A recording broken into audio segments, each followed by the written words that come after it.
The Last Delivery. Part 2. I tore through the city streets, the bright lights blurred by my trembling hands. Once inside my apartment, I threw every bolt on the door and collapsed, gasping for air. But the relief was short-lived. When I reached into my pocket to pull out the cash the man had given me, my heart skipped a beat. The bills were stained with dark, crusted blood. Tucked between the notes was a small, ragged scrap of paper. My blood turned to ice as I read the scrawled words. Looking back was your biggest mistake. The call from the dark. Before I could process the threat, my phone vibrated in my hand. An unknown number. I answered with a shaky, "Hello?"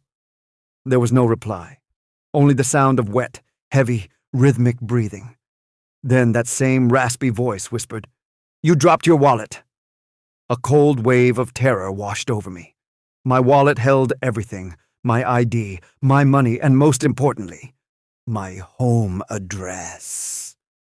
The shadow at the window, I sprinted through the house, checking every lock. But the silence was shattered by a loud, rhythmic thump against the kitchen window. I forced myself to peel back the curtain just an inch. There he was. Standing in the pouring rain was the man in the yellow raincoat. In one hand he held my wallet. In the other a long, serrated kitchen knife. He stared directly into my eyes, a sickening grin stretching across his face. Slowly he raised a finger and drew a large X on the foggy glass. The haunting truth. I dialed 911, screaming for help. By the time the sirens arrived, the man had vanished. I led the police back to the old factory.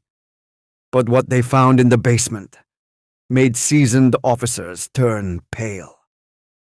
They recovered the belongings of 5 delivery drivers who had vanished over the past few months. However, the true horror came from the city records. That factory had burned to the ground 20 years ago.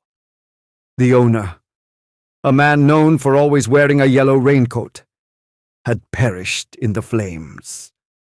To this day, I can't ride my bike at night without feeling a pair of eyes on me. I know he's out there, standing on the shoulder of the road, waiting for me to look back.